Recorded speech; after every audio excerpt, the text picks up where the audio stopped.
In 1984, Epyx, known for publishing lots of great games, published their Fast Load cartridge. 4 years later, Cinemaware, after publishing games like Defender of the Crown and The Three Stooges, published their own Fast Load cartridge, WARP SPEED. So let's take a look.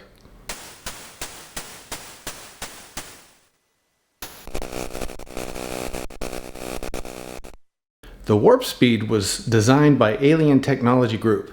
They're also responsible for the VMAX copy protection system, which you've probably seen if you've loaded original copies of games from companies like Cinemaware, Activision, and Origin. It's not just a fast loader.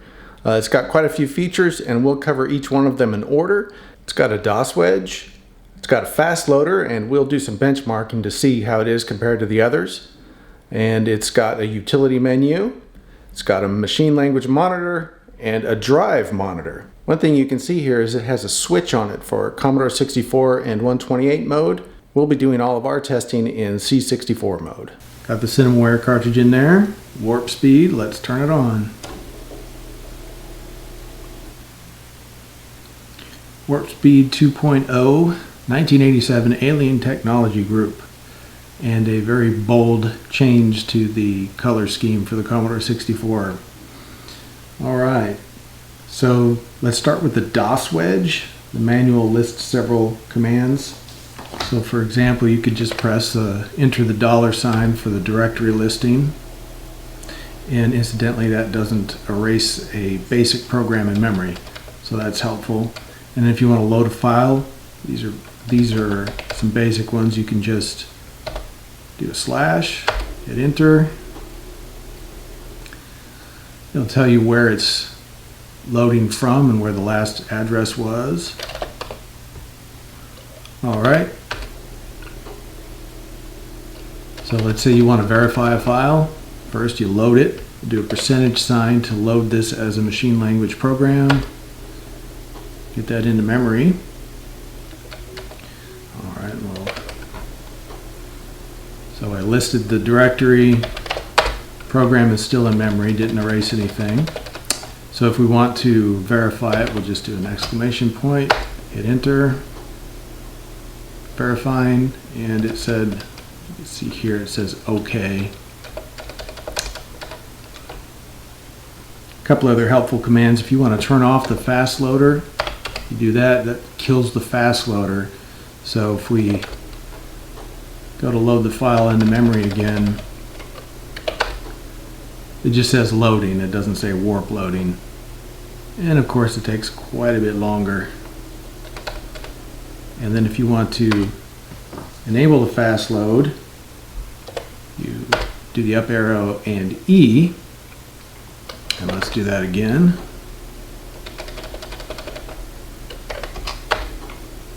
Alright, warp loading, much faster. Let's try this. We can renumber a drive with up arrow R. I'm going to make this drive, I turned this one off. This one's got the dip switch set for 9. This one's currently 8. Let's say I want to change this drive number to 9. It says ready. Okay. Now we're on drive 8 again. This one's been renumbered to 9, so I should get nothing. Yep, that didn't work. Alright. No device on drive 8. So now if I go back to drive 9, I can renumber that back to 8. Alright, so we're on drive 8, $.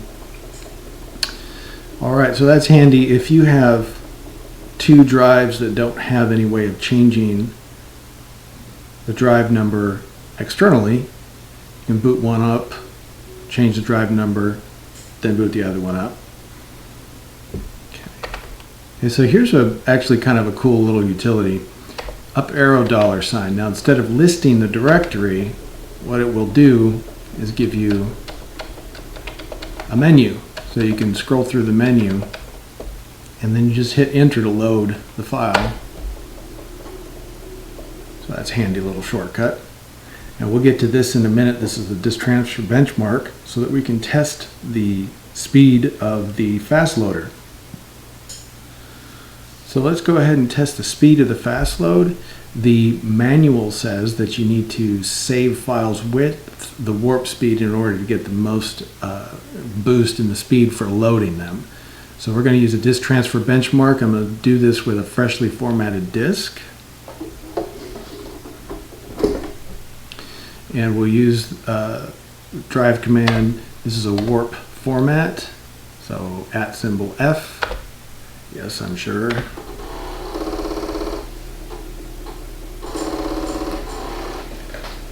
Alright, so what's up with that? Well, I don't seem to be having much luck with the warp speed fast formatter. So I'm going to do this the more traditional way. Be right back. Alright, so I'm going to use Jiffy DOS to format this disk. I have Jiffy DOS in here. It was turned off for the cartridge. I've turned it back on temporarily. This is a Jiffy DOS ROM in here. So that's drive 9. Switch to drive 9. New disk. Oops. Let's get that disk properly formatted. And there we are. We've got a good disk. Now we'll set this one aside.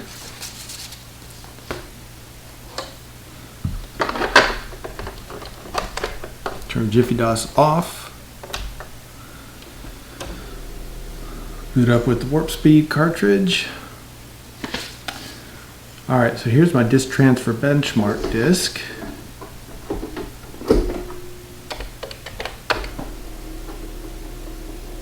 Get this loaded up. Okay.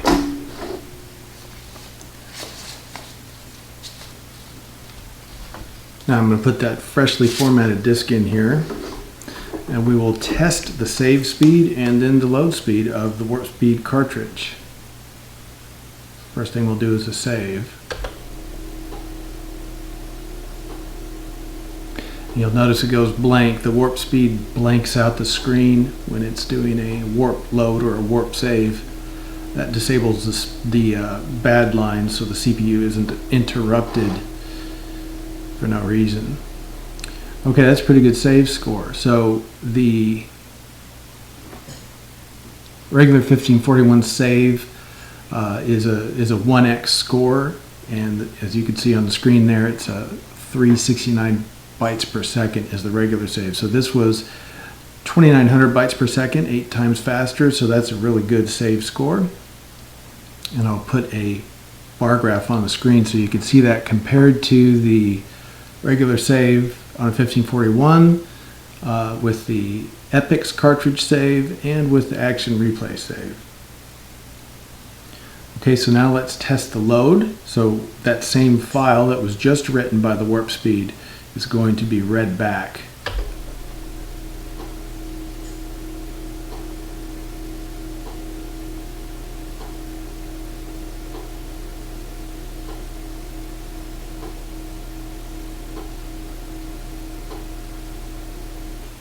Alright, we got an 8x speed on the load, a little over 3,000 bytes per second, which is 8 times faster than the regular 1541 load. And you can see it here on the chart compared to the Epyx Fast Load cartridge and the action replay. So for a fast load, this is actually pretty good. A lot of the cartridges out that came out after the Epyx Fast Load were kind of in this area. Alright, let's use that handy reset button.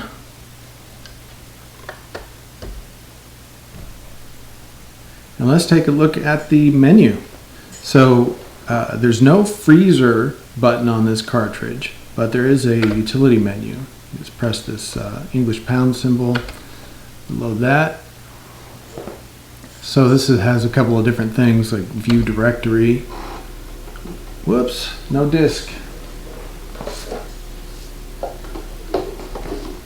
Let's try that again. And in fact, it tried to load a directory off of both disks. So what I'll do is I'll put a disk in both of them.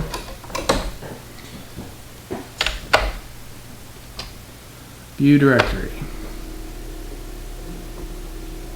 So when you do that, both disks that are hooked up will get the directory listed to the screen. So that's pretty handy if you're getting ready to do some file copying. Has a sector editor. These are always fun to play with. I won't go into any actual editing of sectors here, but you can see what it looks like. Plus and minus is changing the sector.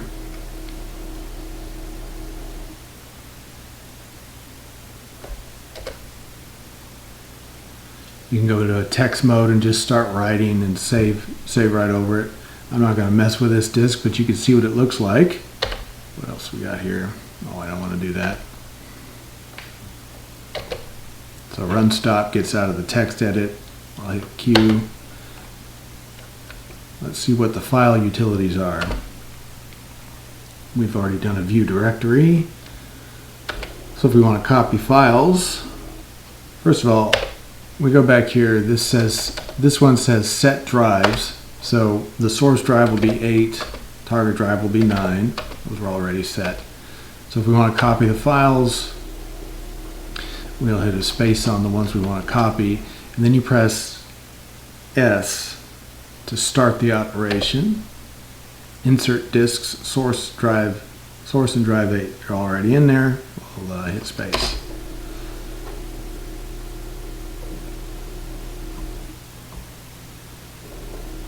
So there we go, copying a couple of files to the second disk. So you can also scratch files. So I'll delete this one. Let's see. Hit a space on there and do S.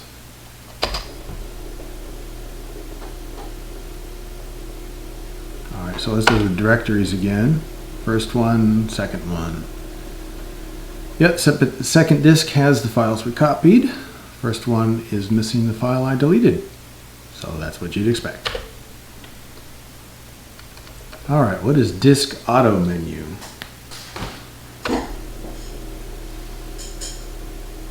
Okay, so the disk auto menu, I guess, is the same thing that we just looked at before. You press enter on it and it loads it for you. Alright, let's go back to the menu again. And I think we looked at all of these. You can issue a direct drive command with this, right? And yeah, so let's go back to the main menu.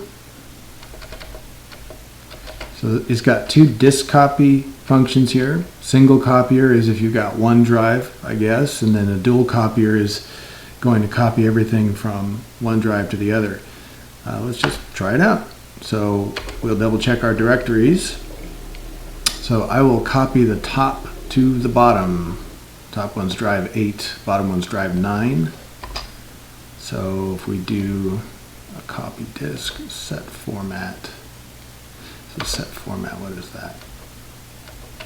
Set format, I think, is for when you're on a Commodore 128 or using a 1571 drive, and you can have a single side or double side format. Not applicable to this current setup here. So we'll do a copy disk and see what that looks like. Insert source disk in drive 8. And here we go.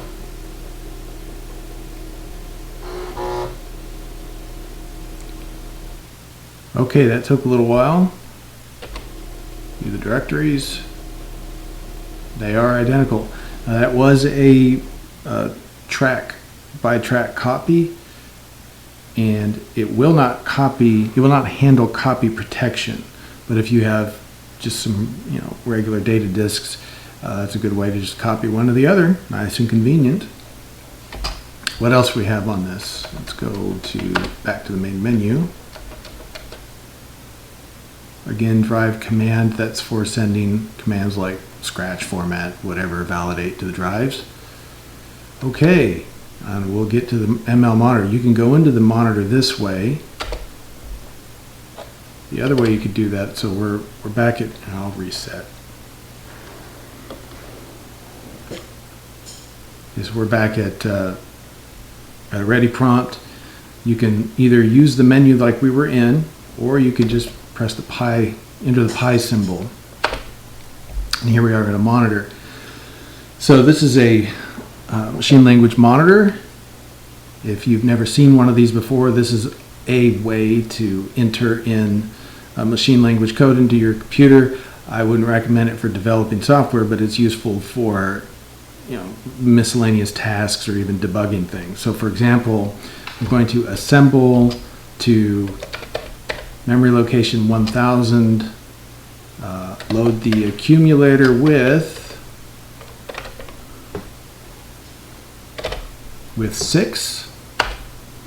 Then I'm going to store that value in D020, and I will also store that value in D021, and then I will break back to the monitor. Okay, so assemble, that's one of the commands, and if you want to run that little program we just wrote, we do G for, I guess, go. It's at 1000. So all I've done there is I loaded the color value for blue into the accumulator, stored it into the registers that control the border and the background screen colors. So as far as a monitor goes, this one has a reasonable syntax, unlike the Epyx Fast Load cartridge, which is just so strange it's just not really usable. You could take a look at memory like this. We just want to take a look at what we typed in there. Or you can look at it like this. It's a different way. And then you can disassemble from a memory location like this. There's a little program up here that we just wrote. Now there's something that's really, oh, and the other thing is this allows you to scroll both directions, which is nice and handy. Some monitors won't do that. And it also supports compare and hunt. It's a pretty full-featured monitor. Not bad for a 16K ROM with a fast load. I'm going to show you kind of a really cool feature. I don't know who else had this feature back in 1987, but right now we're assembling and disassembling inside our my Commodore 64 here. You can change that to be to the drive.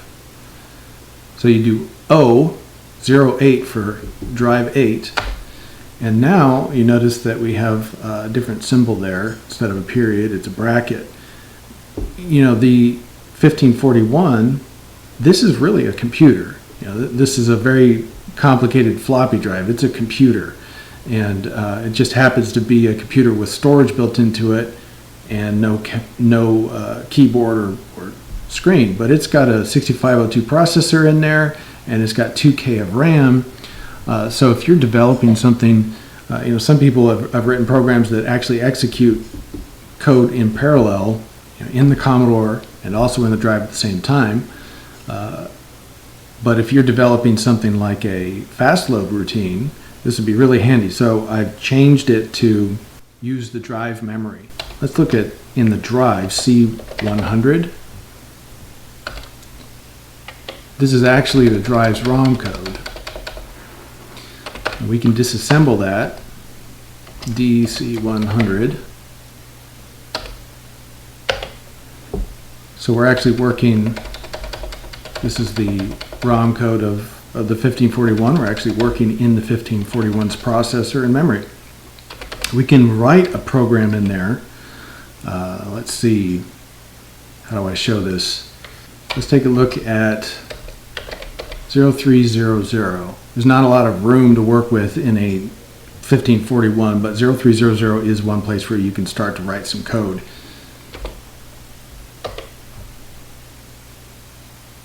Looks like there is a bunch of stuff there, so let's clear it.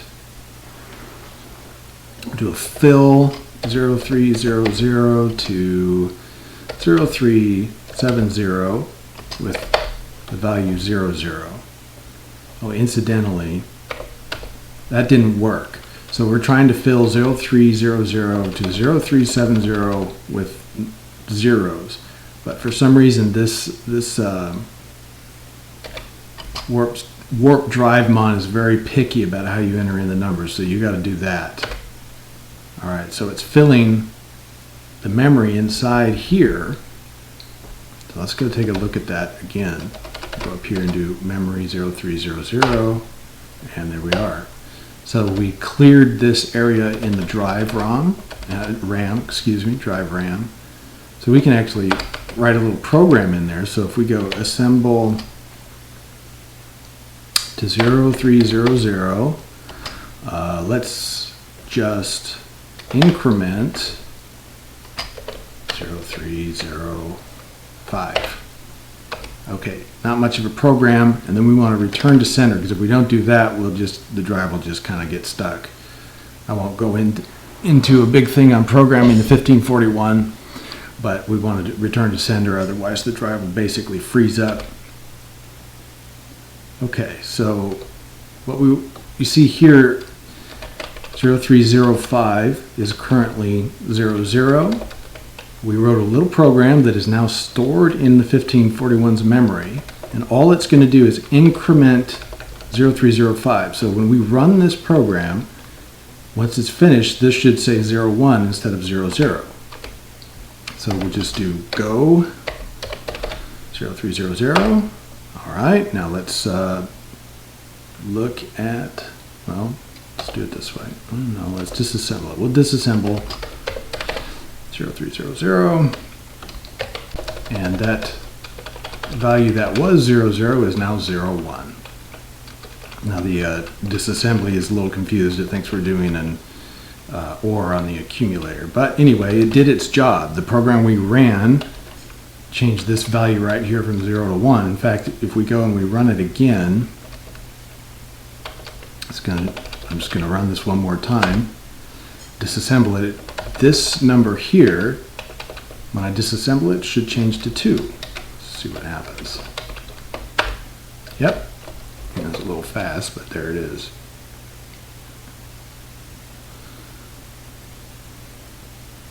Okay. Scrolling up is slow, but there we are. So we are executing code inside the 1541. Prove it. I'm going to say this, just O with no device number returns us to the Commodore's memory.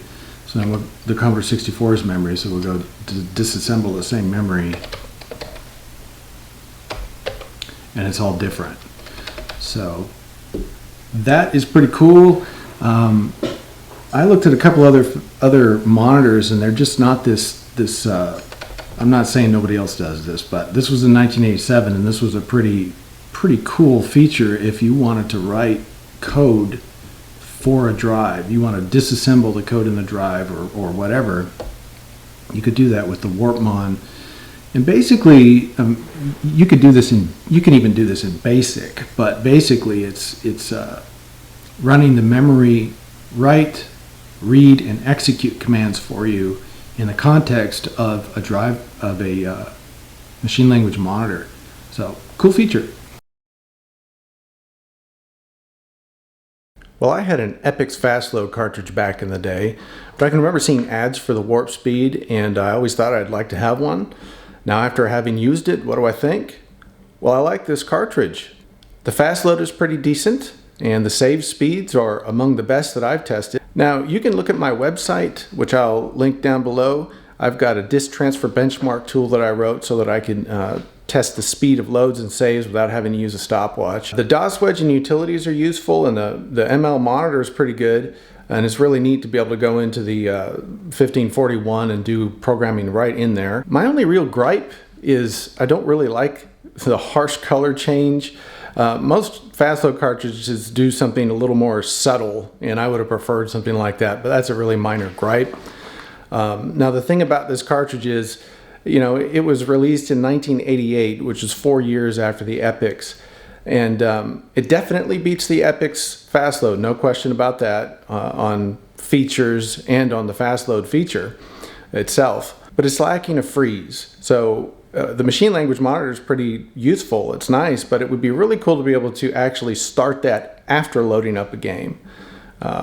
So it doesn't really compete that well with a Super Snapshot or an Action Replay because of that. But you know, that's hindsight. In reality, back when this cartridge was released, it was about $40, which was a competitive price. And the reviewers back then had a lot of positive things to say about it. And I'll give you this example. Tim Walsh's Run Magazine review, he said, "All told, the Warp Speed cartridge is extraordinary. Comparing it to other fast load cartridges is an exercise in futility. For the money, haven't found anything that compares with it. Best of all, it goes a long way in converting the C64 into the truly useful computer it was always meant to be." Run Magazine, August 1988. Well, there you have it. It is a great cartridge. Hope you enjoyed this video. If you did, please click like, go ahead and subscribe, and write in the comments what kind of utility cartridges did you have, and which ones do you still use? Mission accomplished. Congratulations.